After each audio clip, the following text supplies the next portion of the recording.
Bom dia, meus amados irmãos, a graça e a paz do nosso bondoso Deus, o amor do nosso Senhor e Salvador Jesus Cristo esteja em cada um de nós hoje e sempre. Chegamos hoje à sexta-feira, o último dia da lição desta semana, né? Uma lição linda, maravilhosa, uma lição falando Jesus Cristo, né? O portador da luz de Deus, a lâmpada do Pai que ilumina o mundo, né? A luz que ilumina o mundo, Jesus Cristo. Trouxe a luz aos olhos daquele cego, né, um cego que tinha fé, um encontro maravilhoso, um milagre, né, poderosíssimo, uma coisa linda, né, grandes ensinamentos. Chegamos ao fim dessa lição, mas não ao fim do estudo, né? E hoje vamos examinar mais duas perguntas dessa lição, pergunta 11 e a pergunta 12. Na pergunta 11 nós temos aqui o seguinte questionamento: pela segunda vez intimaram o ex-cego, ou seja, ele já deu o testemunho da primeira vez, né? Eles não ficaram satisfeitos, mandaram chamar o cego de novo, né? O ex-cego, né? Que corajosa repreensão fez aquele que era cego e agora enxergava. Olha o que diz aqui João, capítulo 9, o versículo 25 e o versículo 27 diz assim: respondeu o ex-cego, né, aquele povo que estava inquirindo ele para que ele falasse quem era Jesus Cristo, né? Ele disse: se é pecador, se Jesus Cristo é pecador, eu não sei. Só sei uma coisa eu sei, disse ele. Eu era cego e agora vejo. Continuou, né? Verso 27. Respondeu-lhes, pois, né? Já vos disse, o cego dizendo a ele, né? O ex-cego, já vos-lo disse, e não atendestes, ou não entendeste o que eu estou dizendo.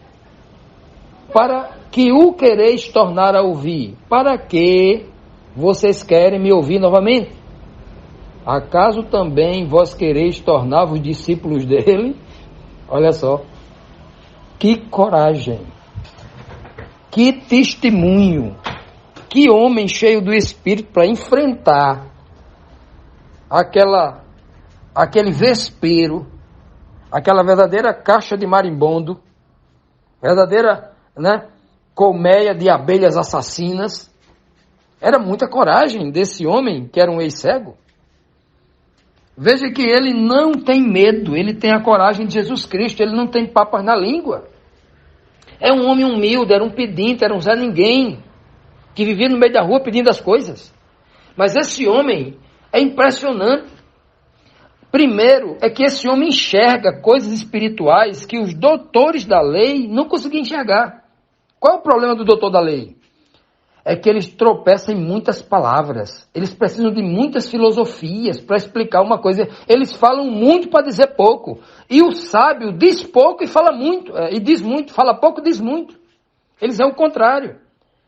Olha só que aula o Senhor usando esse ex-cego para dizer para aqueles homens. Esse cego aqui, ele não estava agora só enxergando com olhos físicos, não. Ele enxerga com olhos espirituais. Olha o que ele diz aqui, olha. Olha, se ele é pecador, não está em pauta aqui a discussão. Ele está falando olha, o que vocês deveriam fazer não é examinar a vida de ninguém. Era examinar o poder de Deus na vida das pessoas. O que aconteceu foi que Deus me curou. O que tinha que estar em pauta aqui era a exaltação do nome de Deus. Por ele ser o restaurador, por ele dar saúde. Ele dá saúde física, faz o homem ver fisicamente, mas também faz o homem ver espiritualmente.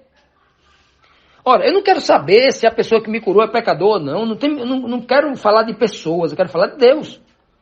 Era mais ou menos, olha, quanta mensagem a gente pode tirar daqui, né? Ele diz, olha, uma coisa eu sei. Olha, o que vocês devem procurar, o que é mais importante, que vocês não conseguem enxergar, porque vocês estão tão presos à religiosidade, tão presos a filosofias, que vocês acabaram se prendendo a isso.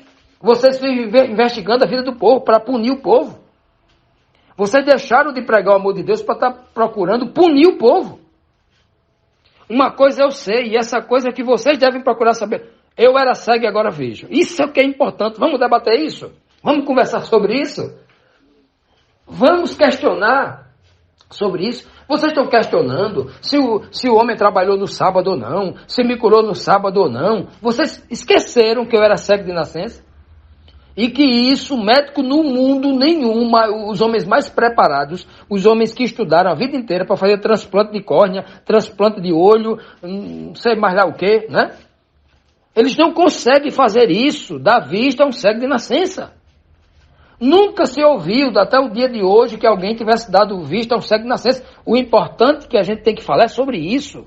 Abram os olhos, acordem. Olha que mensagem, né? Veja que Deus está na simplicidade das coisas. Por isso que todo crente verdadeiro, ele tem uma inteligência objetiva. Ele não fica se apegando a informações marginais, que não é ponto de salvação. Porque o crente de hoje é assim. O crente de hoje é terrível, o crente de hoje. Ele não tem o que fazer, não conhece nada da Bíblia, mas é metido a conhecedor. Ele foi alienado pelo rito do sistema religioso, que fica disputando quem sabe mais. Ele pegou essa desgraça dele, ele foi contaminado com esse vírus. O vírus da prepotência, do engano, né? Aí ele fica perguntando para vocês sabiam que eram os gigantes, os nefilins? Só tem um verso da Bíblia. Eu digo, não quero falar de nefilim não, rapaz. A Bíblia não dá para fazer um estudo sobre nefilim, não. Quem eram os nefilins? Era isso, era aquilo outro? Eu digo, não quero falar sobre isso, não. Olha, você sabia que... Fazer uma pergunta, né? Você sabia qual era o nome da segunda mulher de Abraão? Rapaz, é um problema de Abraão, não é meu, não. Tem algum ensinamento que você pode tirar daí? Não tem, então. Você sabia quais foram as palavras que a mula de Balaão disse para... Eu quero saber o que a mula de Balaão disse. Né? Se você entendeu os absurdos, nenhum ensinamento que edifica o espírito. Esse povo cego aqui, esses sacerdotes, os doutores da lei, muito apegado a isso. É igual os coaches de hoje, né? Para fazer o povo chorar. Aí eles contam a história bem bonita, que um pai tinha um filho, né?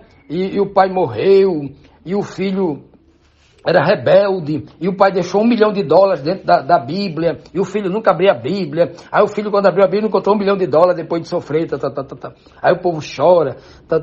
O povo começa a contar um monte de historinha, né? Se essas historinhas são até válidas, quando você tem uma argumentação bíblica muito profunda, que o povo já foi alimentado pela palavra bíblica. Cristo também usava determinadas parábolas para isso. Mas o fim da mensagem, o cara falou o pregador falou um monte de bobagem, passou 40 minutos falando bobagem, um sermão morto, que não edificou ninguém. Aí ele faz o povo chorar com essa história no final. Coloca uma música de fundo, emocionante, uma música, né? Essas músicas de piano, tal, para fazer o povo chorar. Quando eu olho para esse povo de hoje, eu entendo o povo do passado. Pelo menos eu entendo o espírito, que é o mesmo. O espírito de engano é o mesmo, né? E aqui eu vejo um homem verdadeiramente usado por Deus. Um homem que era cego fisicamente, agora via fisicamente, mas um homem que também, não sei se era cego espiritualmente. Agora, que ele está vendo espiritualmente, ele está. Porque ele tem uma inteligência objetiva. Nunca estudou teologia com aquele povo, né, que era cego. E agora ele tem uma inteligência objetiva. Meu amigo, vamos ao que interessa. Olha, eu não quero perder meu tempo com conversinhas marginais, com filosofia de homem. Eu quero ir direto ao assunto, meu irmão. Vamos aqui, ó. Eu era cego, agora vejo. Vamos analisar isso? Se perguntem como é que um cego pode ver, um cego de nascença. Que coisa linda, né? Eu fico muito emocionado com isso aqui. Eu fico assim, muito emocionado porque, muito tocado pelo Espírito de Deus, isso que eu quero dizer. Porque eu entendo nessa passagem que o homem ele pode ser humilde, pode ser simples, pode ser o que for. Deus pode usar ele para ele enxergar coisa que não os doutores enxergam. Tem a capacidade de enxergar, tem o discernimento para enxergar. Aqui está uma das provas, né? Aqui está. Então, eles questionaram ele lá de novo, né? Eu quero saber, né? Perguntaram lá para ele lá. Eu quero saber quem é esse Cristo, quem é esse Jesus, o que é que ele faz. Aí o ceguinho aqui, o ex-cego, né? Eu gosto de dizer ceguinho porque é a partir da visão deles.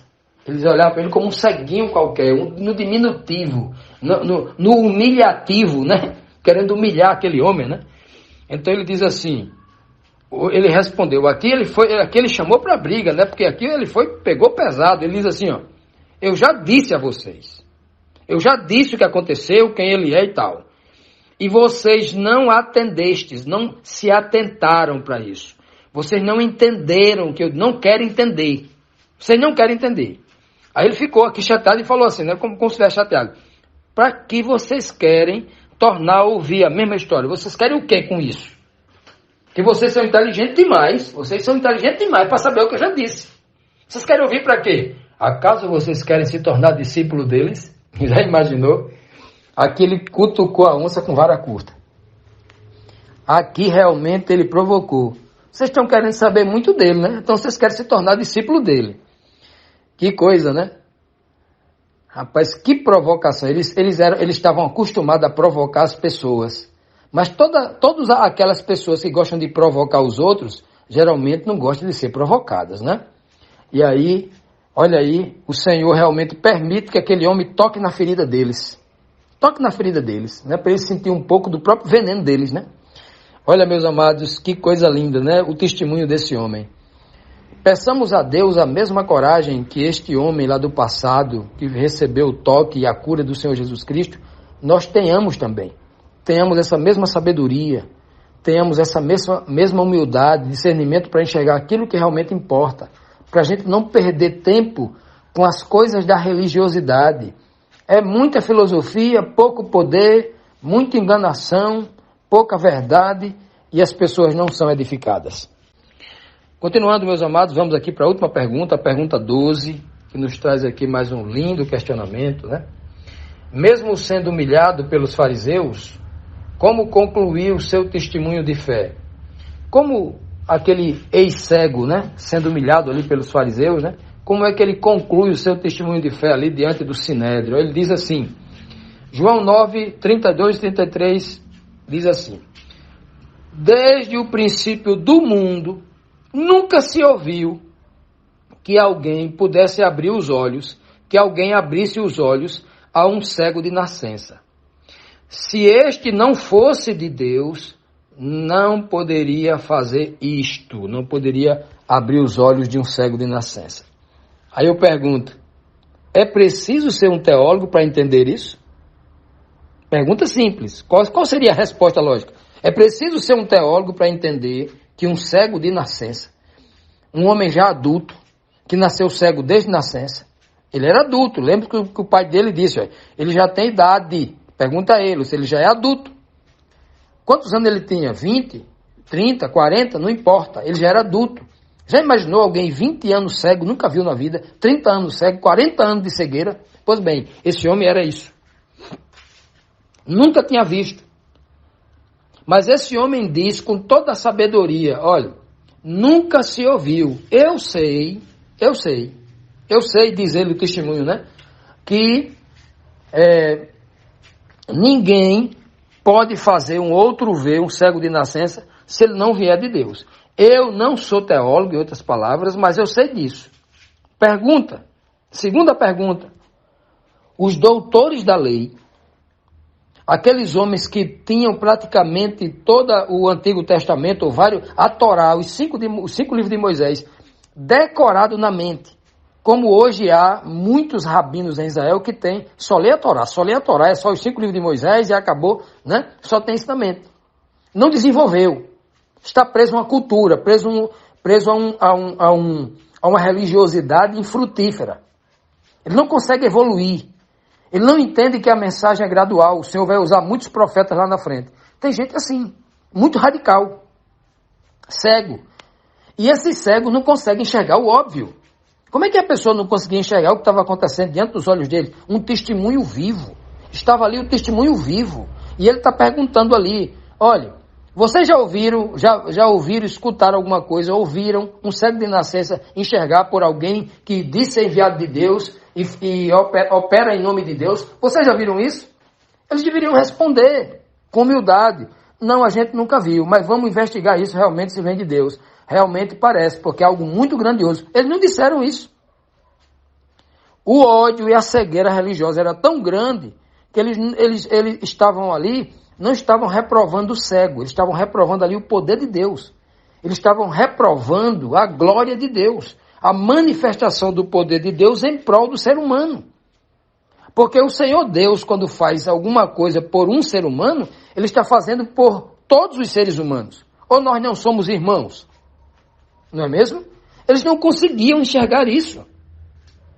E aí ele diz bem claro, nunca se ouviu. Nunca se ouviu. Ouvir era o principal, era a principal virtude, até hoje, a principal virtude dos santos, ouvir. A fé vem pelo ouvir a palavra de Deus. E aqui está o grande problema daqueles homens. Eles nunca ouviram, mas nunca ouviram que um cego abriu os olhos, não. Eles nunca ouviram o verdadeiro Espírito, nunca deram ouvido ao Espírito de Deus que falava ao coração deles, porque o Espírito estava falando ali ao coração deles. Deus usou um pobre cego, um mendigo, um Zé Ninguém, para colocar diante deles ali, para usá-lo para falar essas coisas sem nenhum conhecimento, porque qualquer mendigo ia ficar morrendo de medo ali, sem falar nada, né? Igual o lá do tanque de Betesda, que foi levado diante dele e ficou lá mudo, praticamente mudo, né? E aí quem é? Disse, olha, eu não sei quem é não, foi ele que, a culpa é dele, foi ele que me mandou levar a minha cama, só disse isso. Um fraco, sem coragem, um religioso cego, dependente de religiosidade, de crendice, de águas que se balança, provavelmente um anjo que estava balançando ali. Vivia disso, completamente diferente desse homem aqui, com coragem, um homem que tem coragem de testemunhar, que tem coragem de enfrentar a maior ameaça à fé e à igreja, os líderes religiosos. Vai lá e diz, vocês são cegos. É o que ele está dizendo aqui com o testemunho dele, vocês são cegos. Cego não sou eu não, cego é vocês. Vocês sempre foram cegos, desde nascença. O cego de nascença aqui é vocês, porque vocês não conseguem enxergar o básico. Procurem na escritura de vocês se teve alguém que curou um cego de nascença. É basicamente isso que ele está dizendo. Jesus Cristo veio à terra, enviado por Deus, com o poder de Deus, resplandecendo a glória de Deus, para trazer vista, para trazer a visão espiritual de todos nós que já nascemos cegos em Adão, éramos cegos de nascença no conhecimento espiritual da palavra de Deus. Mas Cristo veio justamente retirar essas escamas dos nossos olhos, como ele mandou o seu servo arrancar as escamas dos olhos de Paulo, aquele fariseu cego, dos olhos de Saulo, né, Saulo, aquele fariseu cego, perseguidor de irmãos. Do mesmo jeito, o Senhor Jesus Cristo quer fazer conosco. Do mesmo jeito, e eu tenho certeza que ele já tem arrancado essas escamas dos olhos de muita gente. E muita gente começa a enxergar, e vai enxergando cada vez mais, porque esse é o milagre poderoso que o Senhor Jesus faz, né? Olha, e o ceguinho conclui dizendo aqui, se este não fosse de Deus, olha só, simples, respondam isso, como se o ex-ceguinho, né, dissesse ali para aquele povo, respondam isso, se alguém não é de Deus, pode fazer isso? A resposta nos parece muito óbvia, né? Muito óbvia. Jesus Cristo é o verdadeiro enviado de Deus, o enviado, o Messias. Aquele em quem Deus colocou o seu poder para que ele fosse a luz do mundo, para que ele pudesse iluminar os nossos corações, as nossas mentes, para entender essas maravilhas que nos enche de esperança em saber que nós podemos enxergar pelo poder de Cristo em nós, não pelo poder do sinédrio, não pelo poder da placa da igreja, não pelo poder da instituição religiosa ou pelo poder de qualquer mestre, de qualquer homem, mas o poder de Cristo, mas pela luz de Cristo. Isso é que traz realmente a verdadeira visão, a verdadeira luz aos nossos olhos. Que o Senhor nos abençoe, que nós possamos ter em nossos olhos espirituais a verdadeira luz que é Jesus Cristo.